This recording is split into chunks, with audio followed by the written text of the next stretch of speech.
हो सकता है आप आने वाले दिनों में कोई ऐसी एक गलती करने जा रहे हो जो आपके सीयूईटी में 15 से 20 नंबर कटवा सकती है। मेरे कटे थे दोस्त, वो भी सिर्फ एक छोटी सी गलती से। तो मैं चाहता हूं कि मैं अपने सीयूईटी एक्सपीरियंस के बेस पे आपके सामने वो पॉइंट्स रखूं जो आपको आपकी सीयूईटी जर्नी में कुछ नंबर्स ज्यादा लेने में हेल्प करेंगे। जितनी चीजें मैंने फेस की थी, जो गलतियां मैंने की थी, एक एक चीज पे बात करेंगे। वन बाय वन सारे पॉइंट देखते हैं। पहला पॉइंट, लास्ट 10 क्वेश्चंस अगर आपने पीवाईक्यू देखे होंगे आपको आइडिया होगा कि केस बेस्ड क्वेश्चन आते हैं, यानी एक पैराग्राफ आता है और वो पैराग्राफ एक ही टॉपिक से आता है। यानी एनसीईआरटी का कोई पेज है, पेज पे कोई पैराग्राफ है, ये का यही उठा के दे देंगे। और क्वेश्चंस ऐसा नहीं इसी पैराग्राफ की लाइन से क्वेश्चंस आएगा, लेकिन इसी पैराग्राफ में जो टॉपिक है उससे रिलेटेड क्वेश्चंस बनाते हैं। आखिरी के 10 क्वेश्चन। अब मेरे साथ हुआ यूं कि जो बायोलॉजी मेरी सब्जेक्ट है उसमें इकोलॉजी का एक चैप्टर था, उस चैप्टर के 2 पेज मेरी एनसीईआरटी में मिसिंग थे। बहुत टाइम में मैंने गूगल से डाउनलोड किए, एक बार पढ़ा, एग्जाम देने से पहले दे के आ गया। वो यूनिट ऐसी है जिसको हम इजी वे में लेते हैं, मैं उससे पढ़ा, एग्जाम दे के आ गया। और जब मेरा फिर सीयूईटी टाइम आया, मैं सीयूईटी के लिए पढ़ रहा था, तो मैंने सोचा इसको कर लूंगा। अब वो मेरे को पीडीएफ मिल नहीं रही थी, गूगल से कैसे डाउनलोड किया था, कर लूंगा डाउनलोड और बाद में कर लूंगा। दिन निकलते गए, छोटी सी तो यूनिट है, आसान सी यूनिट है, एक बार देखना है, आखिरी में कर लूंगा। आखिरी के जो 2 दिन थे उसमें मैं, यानी जो एग्जाम जो मेरी सिटी थी जयपुर, उससे थोड़ी सी दूर एनआईटी जयपुर है जिसमें मेरे भैया इंजीनियरिंग कर रहे हैं। तो कुछ जुगाड़ से एक दिन और एक रात में वहीं रहा था। तो मैं अपना, मेरे फिजिक्स में क्वेश्चंस वगैरह बन नहीं रहे थे, थोड़ा ऐसे लग रहा था होगा नहीं होगा, तो मैंने छोड़ दिया कि यार एक दिन में क्या होगा, चलो घूमता हूँ। मैं भूल गया कि मेरा एक पेज रह गया एनसीईआरटी में।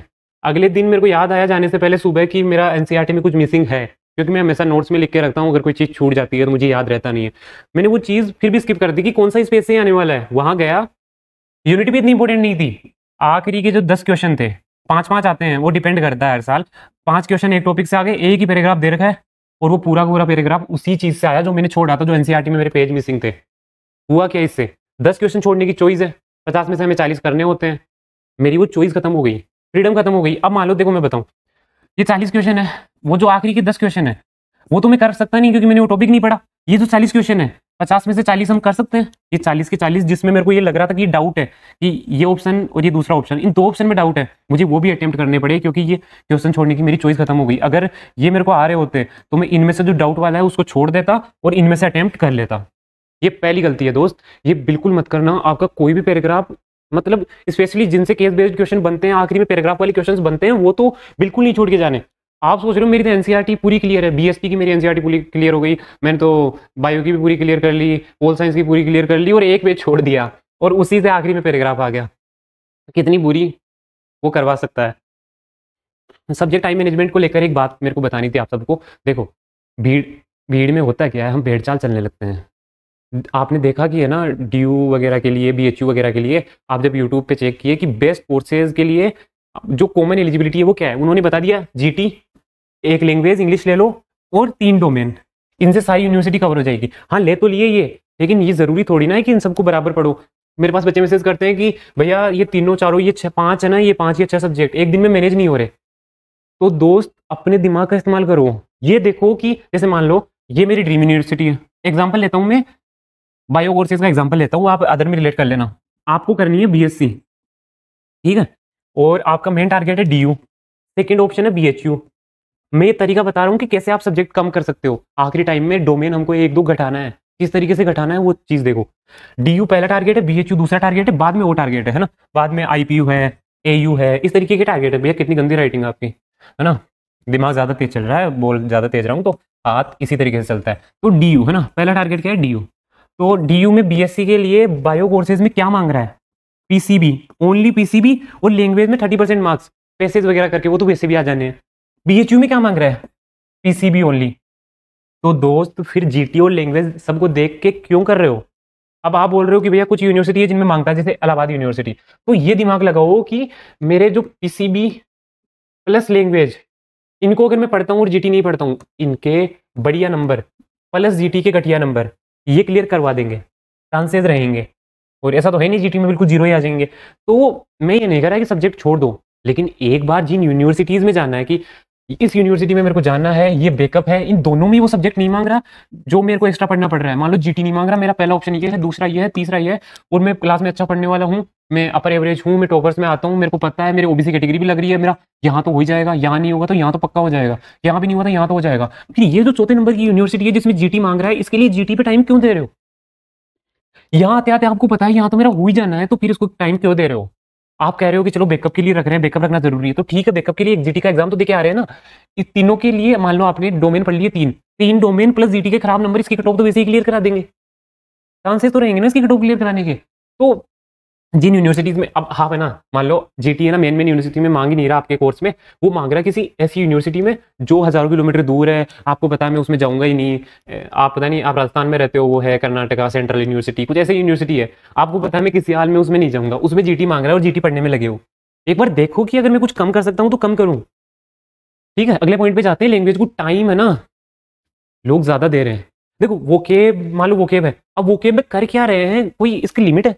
ये कोई ठहराव आता है इसका? बिल्कुल नहीं आता। तो लोग क्या कर रहे हैं, टाइम दिए जा रहे हैं, लैंग्वेज को जितना देना चाहिए उससे ज्यादा दे रहे हैं, अपने जो डोमेन है उनसे कॉम्प्रोमाइज कर रहे हैं। 1 घंटा, 1:30, 1.5 घंटा, इससे ज्यादा ये कभी नहीं जाना चाहिए। ये सफिशियंट है। ये पहली से 12वीं तक जो पढ़ा है ना, बिना लैंग्वेज के लिए सीवीटी के लिए पढ़े हुए, आप पेपर पीवाईक्यू उठाओगे तो आप पता नहीं कितने क्वेश्चन तो उसमें 100-150 तो पहले ऐसे भी कर जाओगे। पहली से 12वीं तक कितना अच्छा पढ़ा है उस पर भी डिपेंड करता है। ये डोमेन में करो बिना पढ़े एक भी क्वेश्चन हो गया क्या? तो इसके लिए कॉम्प्रोमाइज मत किया करो जीटी के वो डोमेन के साथ, जो मेन सब्जेक्ट है उनके साथ। ज्यादा चल गया। एक जो एडिशनल पॉइंट, ये जिनकी 12th में हिंदी थी वही सुने ये पॉइंट, अगर नहीं थी हिंदी तो स्किप कर सकते हैं, और जिन्होंने सीईटी में हिंदी ली है वही सुने। देखो दोस्त, सब इंग्लिश ले रहे हैं तो आप भी इंग्लिश पढ़ रहे हो, अपनी जो हिंदी 12th में थी उसको छोड़ रहे हो, उसकी पीवाईक्यू भी नहीं देखे, इसे करते हैं। ये होता है क्या स्मार्टली चलना? दोस्त मेरे हिंदी में 185 के समथिंग नंबर थे बिना पढ़े। बिना पढ़े क्यों नहीं पढ़ा मैंने? क्योंकि मेरा साइंस था, मेरे को डीयू में जाना था, बीएचयू में जाना था, उसके बाद अपनी किसी लोकल कॉलेज में जाना था। तो मेरे पास डीयू बीएचयू में जाने के लिए मेरे पास लैंग्वेज में सिर्फ 30% मार्क्स मांग रहा था, तो मेरे को तैयारी करनी ही नहीं थी। जब मैंने एग्जाम दिया तो मेरे 185 प्लस मार्क्स आए थे। तो हो सकता है आपके लिए हिंदी स्कोरिंग ना हो सकता है आपके लिए स्कोरिंग हो। अगर हिंदी इंग्लिश दोनों है 12th में, तो एक बार पीआईक्यू उठा के देखो, जिसमें ज्यादा स्कोरिंग लग रहा है ना उसको ज्यादा पढ़ो, जो कम स्कोरिंग लग रही है, मान लो हिंदी ज्यादा स्कोरिंग लग रही है आपको, मदर लैंग्वेज है, मेरे को तो बहुत ज्यादा स्कोरिंग लगती है क्योंकि वो केम का तो मेरे को भी नहीं आता, साफ सी बात है, मैं बिल्कुल देहाती आदमी। तो हिंदी देखो, आप पीआईक्यू उठाओ, इंग्लिश का पीआईक्यू उठाओ, देखो किसमें ज्यादा नंबर आ रहे हैं। हिंदी में ज्यादा नंबर आ रहे हैं तो हिंदी को दो 1 घंटा दिन का, इंग्लिश का 15 मिनट का दो, या फिर 3-4 दिन में एक बार, या फिर एग्जाम से पहले। ठीक है, इस तरीके से देखना होता है। अगले पॉइंट पे जाते हैं। देखो मॉक्स, अब एक चीज हमेशा ध्यान रखना, जो सिलेक्शन के लिए हमें अपनी ओर से जो एफर्ट लगाना है, मैं ये नहीं कह रहा कि ये एफर्ट लगाने से सिलेक्शन हो ही जाएगा, जो कहते हैं ना ये कर लो सिलेक्शन हो ही जाएगा, उनका कुछ मोटो है दोस्त। मेरे को कोई आपको कोर्स नहीं बेचना कि जो आपसे झूठ बोलूंगा। मैं ये कह सकता हूँ कि हमें अपनी ओर से अपना पूरा एफर्ट किस तरीके से दे सकते हैं, है ना, होना ना होना बाढ़ में जाए। अपनी ओर से क्या कर सकते हैं, 3 बॉक्सेस पे टिक करना है, NCERT clear, questions practice, and then कुछ अच्छे मॉक्स। अब होता क्या है, आखिरी टाइम में आप ये सोचते हो यार मैं एक बार अच्छे से एनसीईआरटी का रिवीजन कर लेता हूँ, एनसीईआरटी से तो वहाँ क्वेश्चन आएंगे, तो मॉक लगाने में क्यों टाइम वेस्ट करूँ? मैं अभी एक मॉक लेके बैठूंगा, उसमें टाइम सेट करूंगा 45 मिनट का, इतना सारा मेरा टाइम जाएगा, क्वेश्चन प्रैक्टिस में टाइम जाएगा। अगर मैंने एनसीईआरटी की लाइन बाय लाइन क्लियर कर ली तो वहाँ पे वही तो क्वेश्चन आएगा, मैं कैसे उसको अटेम्प्ट नहीं कर पाऊंगा? ऐसा नहीं होता दोस्त, सेम गलती मैंने की थी, मेरे 10-15 नंबर इसी गलती की वजह से कटे, मॉक्स वगैरह ना लगाने की वजह से, क्योंकि वहाँ एक साथ इतने सारे क्वेश्चन आगे पढ़ेंगे तो माइंड काम करना बंद कर देता है कि 50 के 50 एक साथ आके पड़ गए। ठीक है, इसलिए कहीं ना कहीं सिली मिस्टेक्स होती है, तो मॉक सिली मिस्टेक बचाएंगे, दूसरा टाइम मैनेजमेंट करना आएगा, और क्वेश्चन प्रैक्टिस भी जरूर करना। होता क्या है, कई बार होता है एनसीईआरटी पूरी क्लियर होती है फिर भी हमारे नंबर नहीं आते, क्योंकि वहां आते हैं statement based question, tricky question. इसलिए हमेशा याद रखना कि 3 बॉक्सेस पे टिक हमेशा करना, है ना, क्योंकि एनसीईआरटी क्लियर होने के बाद में भी नंबर नहीं बन पाते अगर किसी ने क्वेश्चन प्रैक्टिस नहीं की, मॉक्स नहीं लगाए। कुछ बन जाएंगे जो हार्ड लेवल के, जो कंसेप्ट चेक करने वाले क्वेश्चन होंगे वो नहीं बनेंगे। अगला पॉइंट है दोस्त, कभी भी अपनी स्लिप के साथ कॉम्प्रोमाइज मत करो। ये दुनिया ना अलग रेस में भाग रही है, इसको क्या लगता है कि ज्यादा टाइम मैटर करता है, टाइम मैटर नहीं करता। टाइम, हाँ ये टाइम है ना, टाइम मैटर नहीं करता दोस्त, प्रोडक्टिविटी मैटर करती है। कोई 4 घंटे में 8 घंटे का पढ़ रहा है, कोई 8 घंटे पढ़ता है और उसमें 2 घंटे तक का ही पढ़ पाता है, कौन सा बेटर हुआ? जो 4 घंटे में 8 घंटे का पढ़ रहा है वो बेटर हुआ ना। तो स्लिप के साथ कॉम्प्रोमाइज मत करो, अच्छी स्लिप लोगे नेक्स्ट डे ज्यादा चीजें ग्रैब कर पाओगे। मैं 9 घंटे 10-11-12 घंटे, 9 घंटे तो मैं पढ़ता था, है ना, जो 9 घंटे और 15 मिनट, और उसके अलावा 2-3 घंटे मल्टीटास्किंग करते हुए पढ़ता था। ये पढ़ने के बावजूद भी 8 घंटे की स्लिप लेता था मैं। क्यों? क्योंकि स्लिप लेते हो, मेमोरी ना अच्छे से, जो शॉर्ट टर्म मेमोरी से लॉन्ग टर्म मेमोरी में जाता है, आप अगले दिन चीजों को ज्यादा ग्रैब कर पाते हो। इसलिए 7-8 घंटे, मैं तो 8 की हमेशा लेता हूँ जिंदगी में, चाहे कुछ ही हो रहा हो। आपको नहीं है आदत, कम नींद लेने की आदत हो गई है, तो 7 तो कम से कम करो। ठीक है, ज्यादा नींद लेने से आपका टाइम जाएगा नहीं, बचेगा। अगले दिन ज्यादा प्रोडक्टिविटी है, 2 घंटे में पता नहीं कितना पढ़ लोगे। हेल्थ के साथ कॉम्प्रोमाइज मत करना दोस्त, कोई भी 1-2 घंटे ऐसी फिजिकल एक्टिविटी करो जिससे माइंड एक्टिव हो, बॉडी एक्टिव हो। वही सीधा सा सिंपल सा सवाल है, इससे भी प्रोडक्टिविटी इंक्रीज होती है। ये चीजें नहीं सिखाई जाती है हमें। मैं आखिरी टाइम भी इतना प्रेशर में पड़ रहा था, सारा एफर्ट दे रहा था, दिन का एक एक सेकंड दे रहा था सीयूईटी के लिए, फिर भी 2 घंटे खेलना 5 से 7 और 8 घंटे की स्लीप मैंने कभी नहीं छोड़ी। इंपॉर्टेंस पता था मेरे को इसका। गुड मॉक्स पे इन्वेस्ट करो दोस्त। अब आखिरी के दिन रहे, एटलीस्ट है ना 10 मॉक्स तो करके ही जाने हैं, ठीक है। अच्छे मॉक्स लोग हैं इजी, और है ना जो क्रेश कोर्स आते हैं ना उन पे इन्वेस्ट मत करो। क्यों? क्योंकि क्या पढ़ाएंगे वो? देखो, आप सोचते हो कि कोई फास्ट रिवीजन करवाएंगे, तो चैप्टर का नाम डालो, क्लास 12 डालो, फास्टेस्ट रिवीजन डालो, 45 मिनट के, 1 घंटे के, इतने जल्दी जल्दी रिवीजन की सीरीज आएगी। और रही बात कि भैया वो आखिरी में डीपीपी भी देंगे, तो क्वेश्चन प्रैक्टिस के लिए तो हम परचेस कर ही रहे हैं ना अलग से, ये बेकार है, कोई नीड नहीं है इसकी। फालतू वहाँ पैसे खर्च करोगे, इससे अच्छा अच्छे मॉक्स पे परचेस करो, ठीक है। अब हो क्या रहा है, आप अपनी सीयूटी प्रिपरेशन में लगे हुए हो, ये सबसे इंपॉर्टेंट पॉइंट, आप लगे हुए हो, आपको नोटिफिकेशन आता है सीयूटी एडमिट कार्ड आउट, फिर देखते हो, फिर परेशान होते हो, फिर दूसरा वीडियो आता है। इस सबसे बचने का तरीका है जेन्युइन लोगों को फॉलो करो, जो रोज वीडियो लेके आ जाते हैं किसी भी बात पे, उनको नहीं, कुछ ऐसे लोगों को फॉलो करो जो वीडियो तभी लाते हैं जब सही में कुछ हो रहा हो, कुछ इंपॉर्टेंट हो रहा हो। जैसे मैं ये नहीं कह रहा कि मुझे ही करो, ठीक है, आपको किसी और को फॉलो करना है, जैसे मैं अपने टाइम पे कुशांग माथुर है, आप जा सकते हो, मुझे किसी का प्रमोशन करने में कोई दिक्कत नहीं है, आप उनके चैनल पे जाना, जेन्युइन है बिल्कुल, है ना। तभी वीडियो लाते हैं जब रियल में कुछ हो रहा हो, कोई नई अपडेट आई हो। बाकी अदर यूट्यूबर्स तो हर दिन नई update, city intimation out, admit card out. तो अच्छे जेन्युइन लोगों को फॉलो करो, सीयूटी के साइट पे जो पब्लिक नोटिसेस आते हैं उनको चेक करो, यूजीसी के चेयरमैन का ट्विटर अकाउंट फॉलो करो, ये 3 चीजें करो, इनको बाहर में जाने दो, कुछ नहीं है ये पूरी सीयूटी जर्नी में परेशान करेंगे।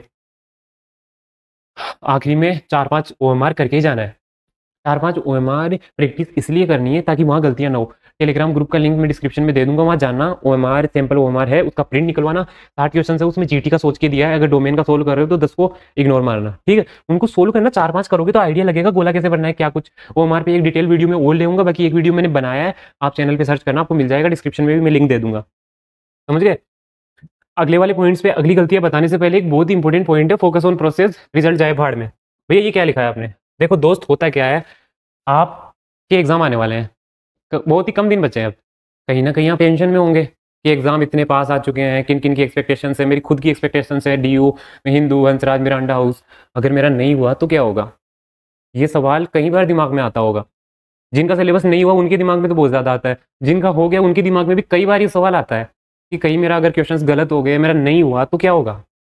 तो दोस्त, सिंपल सी बात है, आपका होना ना होना सिर्फ आपकी प्रिपरेशन पे डिपेंड नहीं करता। लाइफ में प्रैक्टिकल रहो, चीज़ों को एज इट इज़ देखो। वो एग्जाम डे पे मूड क्या है, लक क्या है, थोड़ी बहुत कैटेगरी का भी फैक्टर इन्वॉल्व रहता है इसमें, थोड़ा बहुत क्या बहुत ज़्यादा, तो कई सारे फैक्टर्स पे डिपेंड करता है आपका होना ना होना। मान लो एग्जाम वाले दिन आपकी थोड़ी तबीयत खराब हो गई, चाहता नहीं हूँ ऐसा कुछ हो, लेकिन मान लो हो गई, फिर क्या हुआ? तो कभी भी ये मत सोचो कि मेरा होना ही है, हमेशा प्रोसेस पे फोकस रखो। वो गीता में है ना, जो श्री कृष्ण कहते हैं कि कर्म करो फल की चिंता मत करो, वो लाइफ में ऐसे ही एप्लीकेबल होते हैं, उन लाइंस को यहीं पे ध्यान देना होता है। आप बोलते हो कि भैया फिर हम प्रोसेस पे फोकस क्यों नहीं कर रहे हैं, बार बार हमारे दिमाग में ये क्यों आ जाता है कि अगर मेरा नहीं हुआ तो, वो डर हमारे बीच में क्यों आ रहा है? वो डर इसलिए आ रहा है क्योंकि यूट्यूब पे यहाँ वहाँ कोचिंग्स में हर जगह क्या किया जा रहा है, आपके माइंड में वो अपने पैसे कमाने के लिए एक फियर क्रिएट कर रहे हैं। वो एड भी कैसे करते हैं खुद का, तो अपना कुछ भी जो वीडियो था वो बता देंगे, बाद में ऐसे बोलेंगे हिंदू हंसराज आपको जाना है, हमारा बेस शुरू हो चुका है, अभी इनरोल करो, आपको हिंदू हंसराज में जाना है। वो ऐसे दिखाएंगे, अगर उनमें नहीं हुआ तो आपकी लाइफ बेरंग हो जाएगी। क्यों दिखा रहे हैं वो ये सब? क्योंकि दोस्त, आप उनकी कोचिंग्स में इनरोल होगे, देखो 1000 लोग अगर कोई झूठ बोलेंगे ना तो वो सच लगने लगता है, साफ सी बात है, ठीक है। तो हर कोई आपसे झूठ बोल रहा है, हर कोई आपको आपके माइंड में ना जन्नत की तरह दिखा रहा है डीयू को, ताकि आप उनके कोर्सेज लो, आपके दिमाग में फियर आए कि मेरा होगा, मेरा होना ही चाहिए, इनके बेसिस से सिलेक्शन हुए हैं, चलो ले लेता हूँ। तो कहीं ना कहीं वो आपके दिमाग में फियर क्रिएट कर रहे हैं। आपको क्या करना है? रियल रहना है कि मेरे को प्रोसेस पे फोकस करना है, होता नहीं होता बाढ़ में जाए, मेरे को अपना फुल अटेम्प्ट देना है। मैंने अपने सीईटी टाइम में यही डिसाइड किया था कि मेरे को नहीं था कि होगा नहीं होगा, मेरे दिमाग में सिर्फ इतना था कि मेरे को एक दिन में अपना मैक्सिमम एफर्ट चेक करना है, मैं कितना दे सकता हूँ, मुझ में कितनी कैपेबिलिटी है।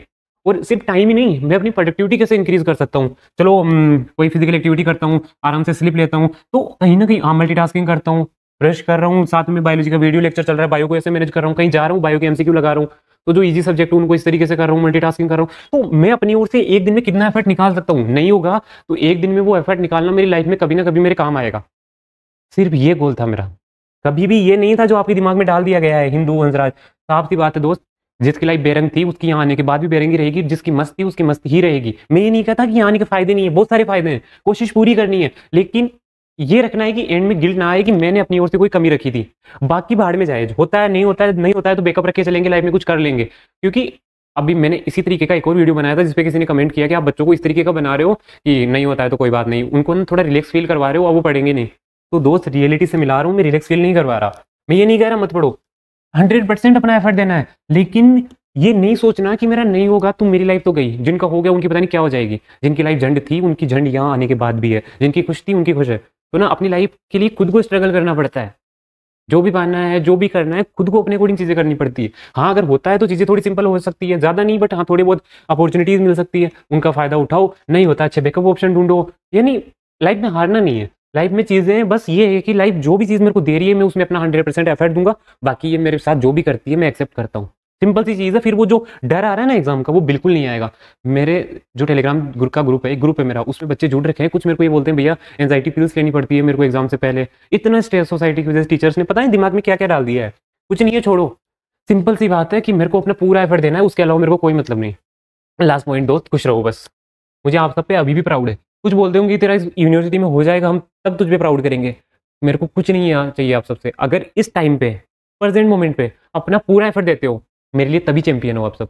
मुझे आप सब पे प्राउड है। अगर अभी आप अपनी फोकस पढ़ाई पे लगा रखे हो, अपना पूरा एफर्ट स्मार्टली और हार्डली दे रहे हो, होता है नहीं होता मेरे को कोई मतलब नहीं है उस चीज़ से। अगर अभी अपना पूरा एफर्ट दे रहे हो, मुझे आप सब पे बहुत ज़्यादा प्राउड है। मेरे को कोई वेट नहीं करना कि आप किसी यूनिवर्सिटी में जाओगे तब मैं आप पे प्राउड करूँ, नॉर्थ कैंपस में आओगे तब ना। मेरे को कुछ नहीं चाहिए, बस अभी आपका पूरा एफर्ट चाहिए और कुछ भी नहीं।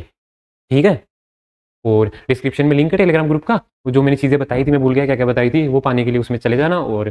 और कोई दिक्कत हो तो कमेंट सेक्शन में लिख देना, अभी तो मैं सारे कमेंट्स पढ़ सकता हूँ।